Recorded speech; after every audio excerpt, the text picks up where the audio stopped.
Hello, welcome. My name's Cliff Freilich. I'm the Executive Director of Cinema St. Louis, and we're the presenters of the 29th Annual Whitaker St. Louis International Film Festival. We're delighted to be joined by the co-directors of The Rabbi Goes West, Jerry Peary and Amy Geller. Jerry is a two-time alum of the festival, and he's also a friend of the fest in other ways. He served as a New Filmmakers Forum juror. We played several of his previous documentaries on Archie Comics and the origins thereof, the real life people who inspired it, and then also a terrific survey of American film criticism. So welcome to both of you, and thanks for joining us. So let's start. Let me just kind of say, you were one of the only two places in America to play all three of my films. So thank you, and thank you. This is actually our second film together. The first film I produced, the one that showed at the festival, about the history of American film criticism. I want to also ask about the notion of collaborating, but we'll get to husband and wife collaborating, which can, I suspect, be both a joy and also an occasional agony, but maybe not. Maybe you two get along really well, but we'll get to that. You got it. All right. So anyway, let's start with the basics. How did you stumble across The Rabbi Who Goes West and decide this would make a really fascinating film? And obviously, you folks are based in Boston. You're going to be spending a lot of time because of where he's relocated in Bozeman, Montana, quite a distance away, posing, I imagine, something of a logistical challenge as well, as far as maintaining the kind of intimacy that you need in developing a documentary. So talk a little bit about origins and then the logistics of actually pulling it off. Okay, so although we co-directed the film, I am actually the originator of this idea, and I am Jewish. I'm a secular Jew, and this is the first movie that I've decided to make about my own Judaism. So in trying to think of something to make it about, I thought, what do I really like or care about in Judaism? And I went through all these things, and suddenly one day it hit me, mezuzahs. So if those who are not Jewish, a mezuzah is a little encased prayer that you will see on the homes of Jews on their doorway. So we have one on our door, and we like them because it's a very visible sign that says you're Jewish. And I say it's a screw you to Hitler, because Hitler would go after anybody that had a mezuzah up there. So we're still here, the mezuzahs are here, and Hitler isn't. Okay, so that's the background. So I went investigating all over the net, reading everything in the world about mezuzahs, thinking maybe we make something called the mezuzah movie. And then one day on the internet, I came across this true life story of a rabbi in Bozeman, Montana, Rabbi Brook, who has a mission to put a mezuzah on the home of every Jew in the state of Montana. And I went, wow, because that's this huge state. We live in Boston, it's like from Boston to Washington, and he drives around the state putting out mezuzahs. So I thought that'd be maybe a nice little short film. So I called him up on the phone. I said, Rabbi, could we come out and watch you put up mezuzahs? And Amy and he said, sure, come on out. And just with that start, not knowing much of anything, we went out to Montana. And then the story expanded. Amy. Yeah, so like Jerry said, we thought we'd be making a short film about a guy with this kind of obsession or this mission to put a mezuzah in the home of every Jew in this gigantic state. And then we arrived in Montana and we began to film, and we knew he was married at the time, but we didn't know that he and his wife had adopted, at the time, 3 children. During the making of the movie, there are more that are adopted, but and one child was, I can't remember. Well, one child's African American. One child's African American, okay. but during the making of the film, they adopted a teenager. Yeah. And so that became part of the story. And then we discovered that there was another synagogue in the same community in Bozeman, Montana, and it was a Reform synagogue, a more progressive synagogue, or some might say more progressive. And the two rabbis, there was some tension between the two rabbis. So conflict and tension is always good for a documentary. So then that became part of the story. So the story kept evolving, and before we knew it, it grew from just a short film to a much longer feature-length film, which is what you'll see. And while we were shooting, the neo-Nazis threatened the Jews of Montana, and that became part of the story also. So this was, as Amy said, this is an evolving documentary. We had no thesis when we arrived. It was exploratory. Let's find out everything. And I think an important point is that the rabbi we're dealing with is a Hasidic rabbi. We didn't know anything about the Hasidic world. And he is a Chabad Lubavitch kind of Hasidic rabbi. We knew nothing about the Chabad world. So what you see on screen is our exploration, everything we learned over the 2.5, 3 years of making the film. So you just answered one of my questions as a follow-up, and that was, how long did this film take to shoot? So close to 3 years you were following along with the rabbi and his family and his mission to expand the footprint of his particular brand of Judaism in Montana. I'm curious, you went in without any particular thesis statement, as you said. Right. Ultimately, where did you land? You're rigorous in actually not rendering judgments in this film, which is refreshing on a lot of different levels, in the sense that you don't really say, the work that he's doing is good or bad. You're merely presenting and allowing us to judge, although you show the tensions that his presence in the community is created with regard to the other rabbis in Montana. So I'm curious as to where you ultimately fall as to whether or not you think what he's doing is a benefit to the Jews of Montana, or is it actually creating more upset that is probably not good ultimately for the community? Or have you made that judgment? Do you still remain sort of neutral on it? Well, neutral is kind of not what we wanted to do, but I think we wanted to step away, and everything you said is correct. Our ultimate goal is to have the audience make its own decision. So we have put the evidence out there for Chaim, against Chaim, and you decide. I can say I think for me, and I don't know for Amy, is that we kind of vacillate. We feel some days, I feel that Chaim is kind of an intruder is doing too much to take away Jews from other congregations. And then some days I think, what?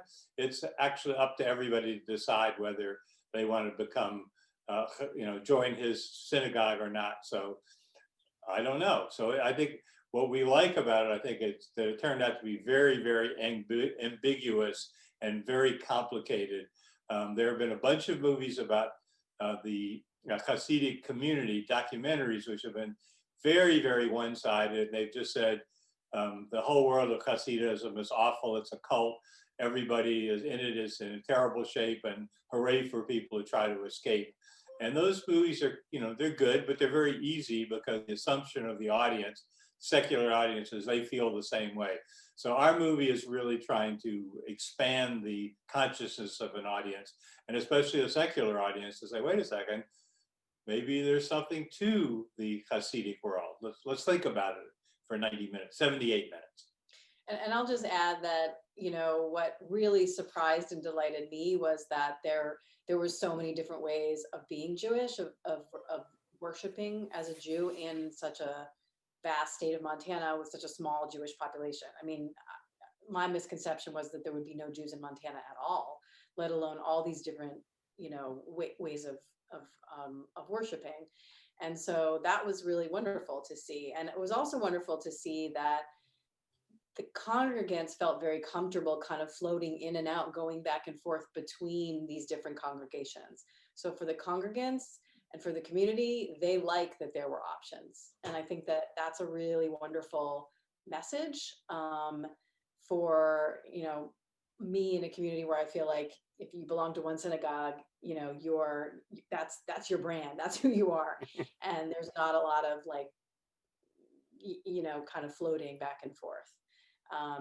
But it was really inspiring in Montana to see that.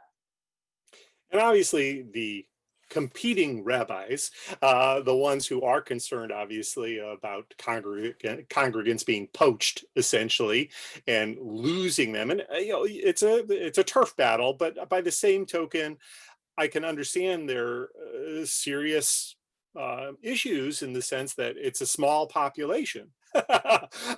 And therefore, the survival of their synagogue is dependent on obviously people coming and being a part of that community. And so, therefore, uh, a person coming in from the outside and suddenly sucking people away is a potential existential threat. So and I think you treat them sympathetically, but you also sort of show the almost that turf battle aspect. So did you have a hard time with the other rabbis as far as getting their cooperation to show their honest reactions?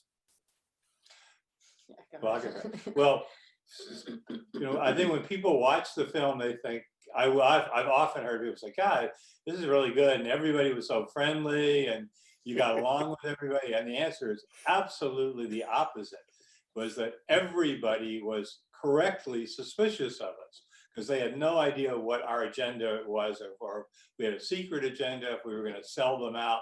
So no rabbi really trusted us. And none of the people we talked to really trusted us. They were just suspiciously agreeing to be interviewed. Suspiciously, but graciously. I mean, yes. Nevertheless, it was very kind of them to give us so much access. Yeah. And I forgot the rest of Cliff. You had some other part. Do you think that you captured fully the honest reactions of the rabbis and the rest of the community, or were they being guarded given the fact that they were somewhat suspicious of you, or do you think those walls eventually came down the more time you spent with them? I think that while they were suspicious, they were very honest and candid. So, I don't feel that anybody held back on their beliefs or their opinions, which is, sort of part of the argumentation debate is very much a part of Judaism. So it's sort of intrinsic to the people that we're interviewing. And we knew that going in. And so we like enjoy that. And we wanted to also, be open to that and encourage that and say, like, we welcome it. We want, disagreement is a good thing. Poaching may be not a good thing, especially when there's a small community, but they all had their perspectives. And I think we really, like Jerry said, we were really trying to lay out the arguments so that the audience can decide. And the thing about Chabad is they are, not every Chabad is the same. So there are Chabads, as we say in the beginning of the movie, and I mean, I think there's more than 90 now, but 90 countries and every state in the US, and not every Chabad works the same way in a particular community. Some Chabads get along with the other synagogues, some don't. I think it depends on the personalities of the rabbis. It depends on the nature of the community, the size of the community, et cetera, et cetera. So, yeah. So this is what we got. This is our deck of hands, these 3 or 4 rabbis. And they didn't get along. But we have to say, we are extremely proud of the debate that we arranged between the Reform rabbi and the Hasidic rabbi. I don't think in the history of cinema has there been such a scene. And they really go over the key issues that divide Jews, from women's rights to Israel. And they are both incredibly articulate in having completely divergent ideas. So I think that's a great scene. Yeah, go ahead. Go ahead, Amy. I just wanted to add that, like, I think that we were totally open when we started this process of filmmaking, but we did have a kind of something that was compelling us, which was that, we are such a divided, even more so now it feels, than we were back in 2016 or 2017 when we started. And we were really wanting to go to a place that we had never been, that had different politics than where we are in, liberal Cambridge. And we are very secular and don't have a lot of opportunity to connect with Hasidic Jews, let alone Montanans. So we really wanted to go to a place we hadn't been and kind of challenge our own conceptions about different parts of this country, and what it would mean to, like, could we connect with an Orthodox Jew? And we still don't agree with everything that Chaim espouses, and he doesn't agree with everything we believe, but we are friends now, and we sort of we value what he has provided for the community. We see that his community really respects and appreciates him, and he provides a really important service. And we also see what a great dad he is, and how loving he is to these now 5 adopted children, and a wonderful husband. And so it's been a really interesting process. Like, there was the making of the movie, but then there's the distribution, and Chaim has been he's come around and is very supportive of the film, and feels that we were very fair. And some of the stuff in the film hurts his feelings to see it, but it's not anything he didn't know already. And he's really, I think we have a mutual respect, and that's been a really wonderful thing as a takeaway for me personally. Yeah. So Rabbi Brooks said that every film that's been made by outsiders about Hasidic world has always sold out the Hasids. That's his feeling. I think that's the feeling of most Hasidic people.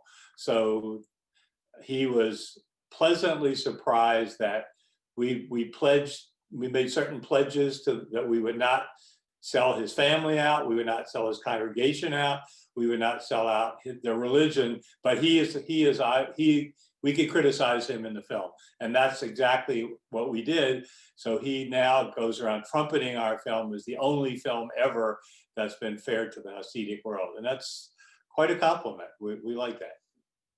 And certainly those of us who are outsiders to this whole world, I'm not Jewish either, so it's particularly alien to me, but the perceptions that I have of the Hasidic community obviously come through media.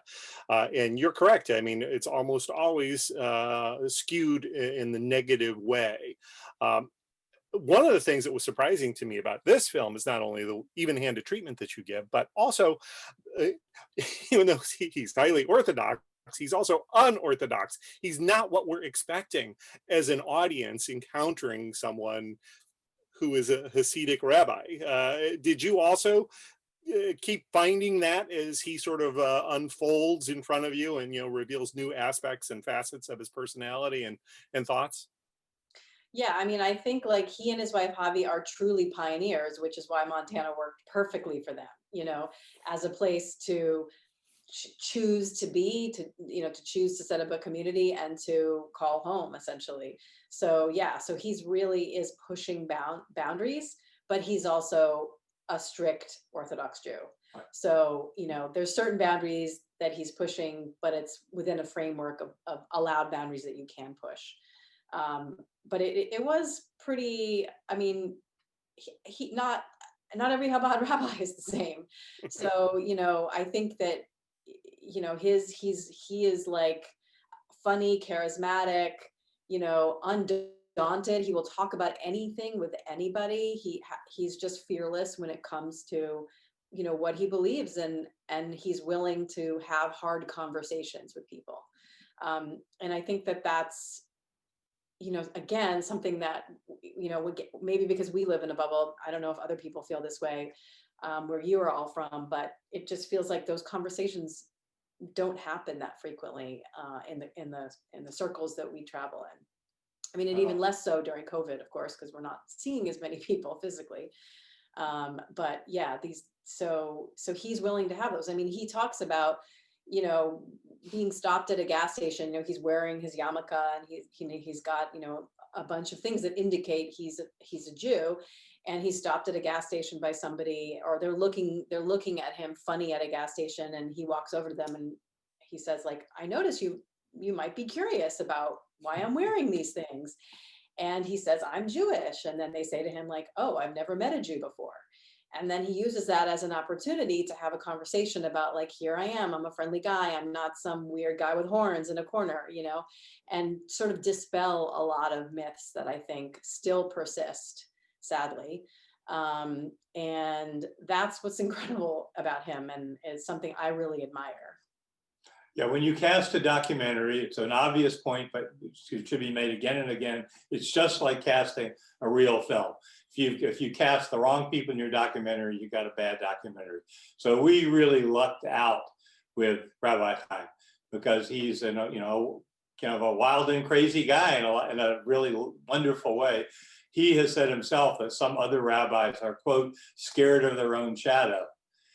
So we could have gotten a very discreet rabbi who would be very cautious, politic about what he says, and Chaim is not that person, which makes him so good to be the subject of the documentary. Yeah. And that's certainly what appealed to me as a viewer, that he really was a personality that I was not in any way expecting. Because again, I came with preconceptions that I was going to dislike him. And I do dislike, obviously, many of the attitudes that are reflected in, and I'm sure you also disagree strongly with many of the things that he believes in himself very strongly, but you found common ground. And one of the ways you found common ground is obviously the sort of nature of his personality and his openness and his willingness to just come up and say hi. Yeah. And you're right, Jerry, by the way, that scene that you had cited previously is really, I think, quite extraordinary, in which you see this sort of clash of worldviews, but both being, very well represented. And it's a real intellectual argument that doesn't devolve into emotionalism and shouting, which is, of course, what has a tendency to happen in the world that we're living in nowadays. Yeah. True. Now, I mean, what you saw was what it was. Like it wasn't like we, edited out the shouting part. That was true to the experience that we filmed. So. Yeah. And that, by the way, was the only scene that we set up. We are documentarians who believe in following a story rather than doing the TV news thing of, having preconceptions and having every scene set up so they will prove it. But we really needed the two rabbis to get together, and they were very reluctant to do it. It was a reluctant favor to me that they agreed, and to Amy, that they would sit down with each other. Yeah, that was. But everything else in the film was we were following with the camera. I mean, Chaim himself sometimes would tell us what we were going to do that day. He said, "Okay, like the shooting range scene, which is pretty problematic, right? Where he takes his daughter to a shooting range, a rabbi on a shooting range in Cambridge, Massachusetts. That shocks people. They cannot, mouths open, watching a rabbi shooting guns. But anyway, he said, let's go to the shooting range, follow me. And we went in 2 cars, and there he was. My gosh, rabbi with a gun, as he says. Yes, that was a memorable scene. There's no doubt about it. I'm also curious, obviously, the rabbi and his brand of evangelical Judaism is the focus of the film, but by the same token, the state itself of Montana is also part of the film in the way in which he's traveling across this vast landscape. I personally love Montana. My wife and I go there every year to Glacier National Park. This year, we, despite the threat of COVID-19, we did go to Yellowstone and tried to maintain as much social distancing and things of that nature as possible. It's just a gorgeous place. And it is really surprising, I think, for people who, again, it's interesting that people who haven't been, they have this notion of a purely red state, that you're going to be encountering people who are not going to be accepting of other points of view. But in fact, Bozeman, which is very much a community that has a great diversity of opinion, Missoula, another of the college towns, but it really is a diverse place. So I'm curious as to what's your final. Are you in love with the state? Are you planning on returning on your own, no longer having a documentary project? What are your attitudes toward Montana? Yeah, I mean, we really did love it. It's just, I mean, first of all, it's like incredibly cinematic. If you had to pick a place to go, boy, is it a beautiful place to film. And every time we were there, we would like stay an extra day and hike in one of the parks, or make sure that we got out into nature, because it is just an absolutely beautiful place. And the big sky. And yeah, and I mean, the first time I remember we touched down, everybody says big sky country, and you have the kind of an idea what that means, but it was like July, and it was just the skies went on. There's nothing, there are no buildings, there are no things, impacting your view. It's just, it goes on forever. And I think like the sun goes down at 10 p.m. or something, because you can just see the sun setting for hours and hours and hours on end. So it really is like an incredibly romantic, beautiful place. And we would love to go back, but I'm glad you guys went this summer. We did not go. Yeah. I'd be curious to know, like, did you drive? Did you fly? Like, how did you do it? We drove. You drove, yeah. It's a long drive. That's what we used to do when we were youngsters. I was not exactly enthusiastic, but I was not going to get on a plane. So that's the means that we chose, and we went to more remote places. And then, when you're out hiking, obviously things are reasonably safe. But yes, it wasn't a decision that I would have arrived at on my own. It was my wife who pressed me into it. But anyway, that's off topic. But yes, I'm really happy to hear that you actually embrace the state as well, and I hope you go back. Now, let's. I had said that I wanted to just poke a little bit into how things worked on a co-directing front, knowing that you're also partners in life. Did you? Was that a benefit in being co-directors, the fact that you have this very intimate relationship, or did it sometimes cause some issues? Just go ahead.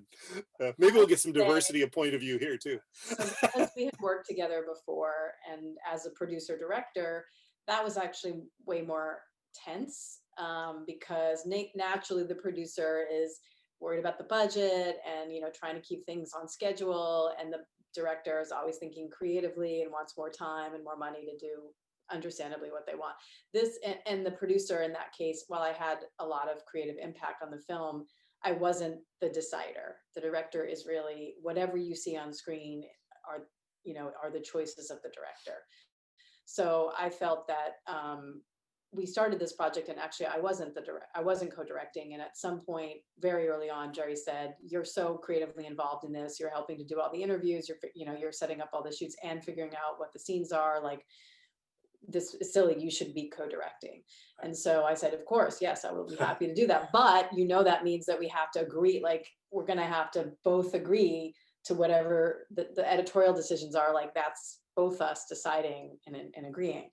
And so, yes, he said, "That's fine." And then, of course, when you get into it and you start getting into like what's going to end up on screen and how the scene is cut and the structure of the overall film, then there was a lot of debate and discussion. And I'm a perfectionist, and I like to have everything perfect at some point. And Jerry has a very different approach, and he's not, he cares about what's there, but he also is like, "Great, it's done. Let's move on to the next scene." And, right. So we would just fight a lot about what does done really mean. Yeah, and fighting is true. We're here together. We love each other. It was tough. It was very tough making it, because the other thing is, when you work together, at the end of the day, there is no end of the day. It's over dinner, and in the evening you're still talking and arguing. So there's no downtime on a movie. But on the other hand, sometimes over those meals you discover something you're going to do the next day when you shoot. But in the end, it was hard. But Amy is correct that I guess that I'm more like a Roger Corman style person, that I think sometimes imperfection is okay, and the raggedy thing has something in it, and Amy is the complete, no, it's not. Perfect is okay. That's all that's okay. So Amy would always insist that, she said, that the film was not done when I thought it was done. But I have to say, in the end, she was right, because that extra 10 or 15% where I was ready to, go to a movie or read a book, made a difference in the film. It really did. So I hate to tell her she was right and I was wrong. Oh, it hurts, but she was. The other thing I will say is that movie making is so, people don't understand, but it's so hard to do. It just, everything from the fundraising to the being on set and on location to figuring out the story and the edit room and how it's all going to work. And it's wonderful, but it's a really difficult process. And to have a collaborator is, as much as we thought, is actually really wonderful, because I can't imagine, not doing it alone. I mean, we obviously had a wonderful crew. We had an incredible camera person who was also one of our editors, and he was very much involved in a lot of the creative decisions that we made. We had, he edited, and then we had another wonderful documentary filmmaker based in Boston who was our second editor. So we just had an incredible team of people. You really can't make it alone, but in terms of just the day-to-day, like pushing the film forward, I'm very grateful to have another person to basically, when I'm feeling down and like it's over, we're not going to finish it, there's no film here, then Jerry would bring me up, and then vice versa. And I think that's I'm really grateful for that. And we didn't mention one thing: financing. This is a completely self-financed film. There's no some people think, was there Chabad money? Not 1 cent. And we did a Kickstarter campaign in the middle, and that was another, oh my God, the two hardest. That was even harder than any of the filming. Was 9 in the morning till midnight. Amy and I worked for 2 months on a Kickstarter campaign, and to raise enough money to continue on. So self-funding is the wrong word. It's more independently funded. So okay. we didn't put, like, we put some money in to start the project and develop the project, but which has to happen in order to be able to hire a crew and fly people out to Montana. But we had, this crowdfunding campaign and other individuals who had supported our past projects that came in to help. And because I had worked in the Jewish Film Festival world for a number of years, I knew a handful of funders who also helped and supported the project. So it was really hard, as it always is for everybody. I mean, fundraising is the hardest part of filmmaking. And of course, you're still doing it independently, in the sense that in getting the film out into the world, which can sometimes be even more difficult than raising the money and shooting the film, you're sort of handling this on your own, as opposed to being dependent on somebody else doing the distribution on your behalf. So how did you arrive at that decision? Well, I think, none of our films have had a distributor. We could have had distribution on 1 or 2 of them. We certainly have, people who represent films who want to take this film on, but we just feel that they get all the money and we get none of it. And we already put so much money into the film. This is the time to get back at least a little bit of it. It will never be profitable when you make an independently funded documentary, but you can get, so this is a decision that where a lot of filmmakers, I think, give up finally. They're so exhausted and they have somebody else take it on. Somewhere we got dug down and we had this energy to keep going and, hound people like you, Cliff, to say, show this film. Okay, Jerry, I'll show it. Damn it, be quiet. And that's what we're doing. We're still doing that. Well, great. And you're obviously having great success with the film, and you've gotten some really nice reviews. So obviously the film's being embraced both by the public and also by folks who have a more dispassionate view of the critics, supposedly. And Jerry, of course, comes from the world of criticism. So he's, I'm sure, happy to see some nice press come his way as well. So let's wrap things up by just asking you, you're still in the process. Obviously, the film's not over until it plays its last festival, it plays, its last theater, and then it gets out into the world in secondary markets too. But do you already have something percolating? Do you have an idea that you want to pursue? I assume collectively is a joint project now, or yes, is? You do. This is what we said last time, famous last words.